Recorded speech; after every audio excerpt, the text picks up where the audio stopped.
Take 7. Yeah, I'm having a problem with my memory tonight. I keep forgetting what I'm talking about. It's hard to do a video if you don't know what you're talking about. Anyways, I want to welcome you here. Greetings. Welcome tonight to the Prog Monster. This is a show dedicated to progressive rock and other forms of rock music. My name is Murph, and I am the host of this show. So we're going to be doing the second episode, or the second semifinal, for ranking the albums. So initially we did the first 8 episodes. I ranked each of the albums in those episodes, with the top album going on to the semifinals. We now have 2 semifinals. The first one went last week, with David Greenslade winning that one with his album, and he will face in the finals next week whoever wins tonight's episode of ranking the albums. So Ben actually put these 2 semifinals together. He took the 8 winners and arranged them in an order that he felt was a good way to go about it. So, and he's not been off on this. The last one was very close. This one maybe not quite as close. So we got the top 2 here really close, a hair apart, and the bottom 2 not much further apart from each other either. So we're going to talk a little bit about the albums first. I'm going to stick with the formula I've been doing up to now, which is I talk about the albums, I give you the 4, I talk about them, and then I give you my rankings. So the first one on the list is Crimson Glory and their self-titled album. So Crimson Glory, this is a kind of a horror-y sounding album at times. Sorry, this fly I don't know why I keep these around here. I'm not sure what's going on here. Anyways, kind of a horror, got a lot of horror elements to it. Would have made a nice Halloween album, I think. A little bit creepy at times too. Some heavy riffing on the guitar here, and lots of heavy sounding vocals at times as well. So a very good album, I think. Much stronger than I had anticipated, since I had no preconceived ideas of this band, or had even heard of them before. The second band is the James Byrd Atlantis Rising album.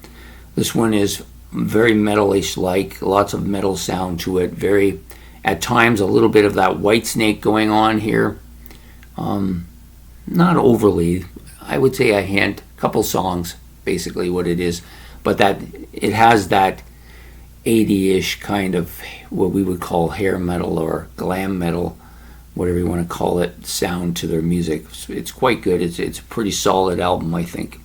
The next album up, of course, is the Sweet Fanny Adams. Now everybody knows that I'm a big fan of the Sweet. This album falls well within the range of the other one I have, which is Desolation Boulevard. This one's got some heavy stuff on it. There are some tracks on here from Desolation Boulevard, or perhaps it's the other way around. I'm not 100% sure.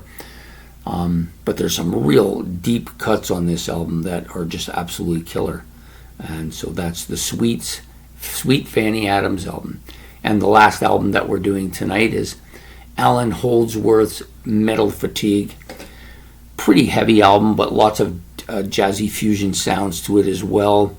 And some absolutely killer guitar, like just killer. This album brought to my attention this guy who I'd heard about before, and probably heard some stuff from him before, but didn't really pay too much attention.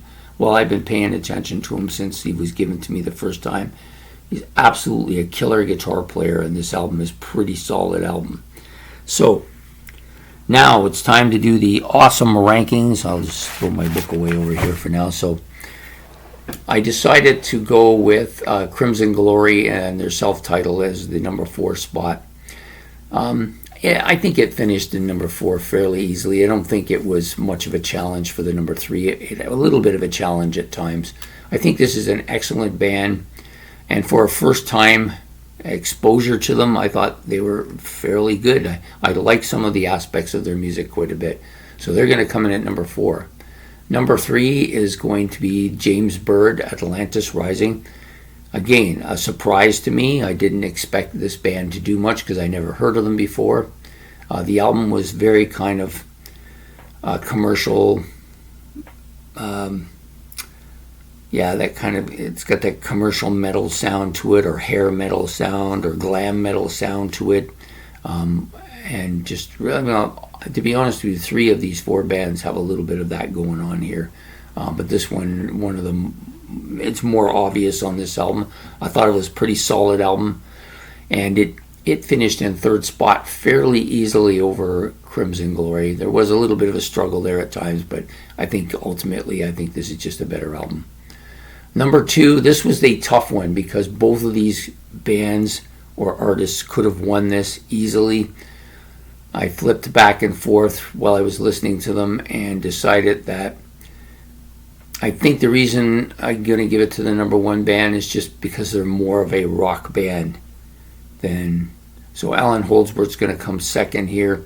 Album is fantastic. It's great.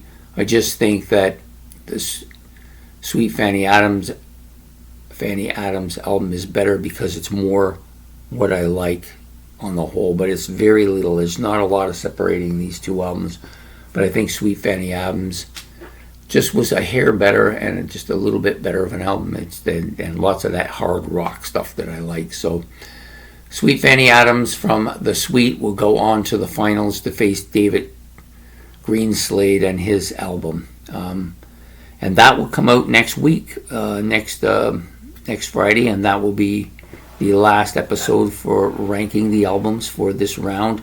We may do another one, I'm not sure, but it's a possibility.